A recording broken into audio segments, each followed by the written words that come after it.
for God is an interesting argument, but it is also probably the least persuasive of the arguments.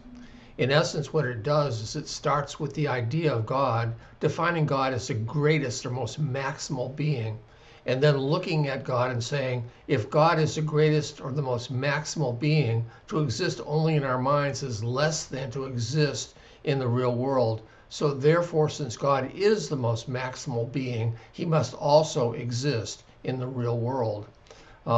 Philosophers have looked at this and modified it. Alvin Plantinga talks about the fact that in all possible worlds that God could exist, he must exist. We might not, but God would have to because he is a maximal being.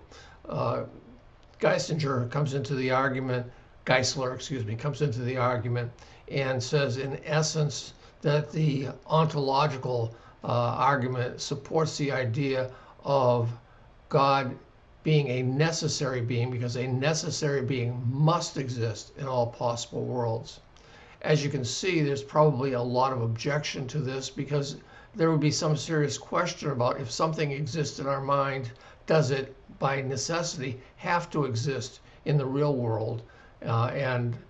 This, as I said before, is one of the arguments that perhaps has the least weight, at least as I consider it.